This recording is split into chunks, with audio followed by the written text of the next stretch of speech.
This was a chance for Bones to completely steal the hearts of fans by not only introducing one of the coolest yet wackiest characters in the manga, and also introduce one of the most polarizing characters, all the while hinting at one of the most important characters in the entirety of the story, and make it look good. And ladies and gentlemen, Bones freaking nailed it. August's introduction, at least to me, was the one that stole the first half, like the entirety of the first half, bro. And look, I love who Amo is just as much as any other Gachiakuta fan. But when I tell y'all, the movement August displayed all the while the voice actor was absolutely shredding it, that was, as the young kids would say, cinema. It helped highlight a lot of the talent they have on their roster, bro, because it's not easy to make a character likable and showcase some sick-ass animation at the same time. There's not many studios who can do that. I absolutely adored what they did with August, bro, and this gives me hope for some of the other characters who are just as interesting down the line. Shout out Fu and Hyde. Something else that I'd like to highlight is the fact that they made the Canis Shirebreak TV highlight moment really good. I was really wondering how they were going to do that, since in the manga, we only perceived it as a static image, like a few static images, right? But the lead up was suspenseful, all the while playing a song with some very specific lyrics in it.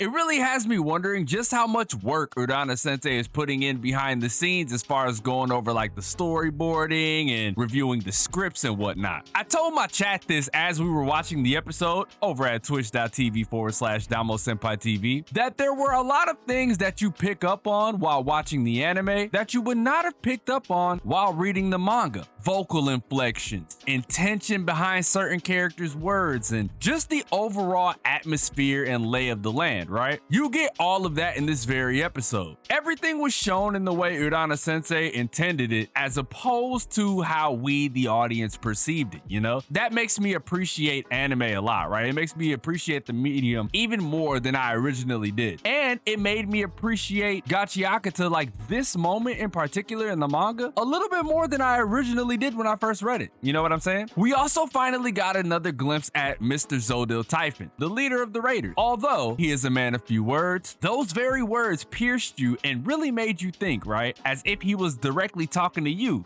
the audience. And by the way, for those of y'all who are concerned about him not getting a lot of screen time, even though we've been making a big stink about him being, you know, important and all that, don't worry, that'll be changing relatively soon. Now, another key detail that we couldn't really discern in the manga was the whole choker ordeal. We thought they just placed their blood on the choker and, you know, that was it. But bro, seeing it in animation, it not only infuses the blood within it, but it looks extremely creepy, yet satisfying when animated. And man, Gauntus, this makes me feel bad for you even more than I initially did.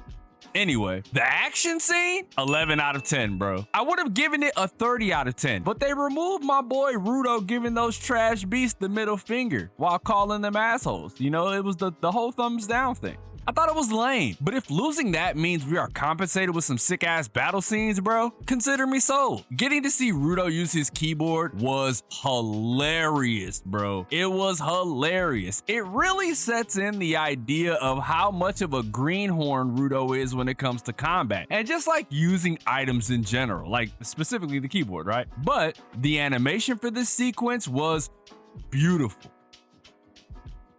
But now it's time for the main event, the introduction of Amo. And my God, the music along with the voice acting was absolutely brilliant, and they animated her perfectly, bro. I feel like the message behind this character is going to go over a lot of people's heads as well, considering what she's supposed to be for Rudo at this very moment. And I think once the fight actually starts, more people will begin to see it. Bones really continues to nail this adaptation. They haven't missed a beat as far as the story goes, and they also haven't left out any important details that we as readers could immediately point out. That makes me extremely happy as someone who's been covering the manga since its inception. Side note, as I told my chat earlier, we are finally out of the prologue, as Urana Sensei has said all of those years ago, and it even low-key gets pointed out a bit right here. This is the turning point. I don't know how many of y'all have ever watched Mushoku Tensei, but a turning point always represents a significant shift in the story, whether it be narratively, morally, or anything in between. something happens that shakes up the story and gets the ball rolling. Seeing the TV and also meeting Amo is the start of one of the bigger narrative shifts in the manga. And I can't wait for people to actually see what Gachiakuta has to offer. Episodes 11 and 12 are going to be some serious bangers. And from there, it gets even crazier. And you know, like I said, I cover the manga, so I can confirm all this. Right after Amo, we have the Trash Storm arc, which is actually the first really big arc in the series, spanning like upwards of like 40 chapters. Anyway, that'll do it for this video. Make sure y'all let me know how y'all felt about it down below. Leave a like if you enjoyed. Subscribe if you hype this video up if you haven't used them already. I really appreciate all the support y'all have been giving me over the years, man. It really means way more than y'all could see on the surface. Oh, and by the way, I'm planning on getting some things together and making changes as far as streaming and content in general goes, but that is all dependent if I can get a deal done with some PC company, which I've been working on for like the last 2 years, trying to get these guys to, you know, listen to me, or we raise enough money to get a really good one. But until then, I'll make do with what we have. Anyway, I'm gonna get out of here and edit this video. Y'all enjoy y'all morning, afternoon, and night, wherever y'all are. I'm DomoSenpai, and I'll catch you guys in the next video.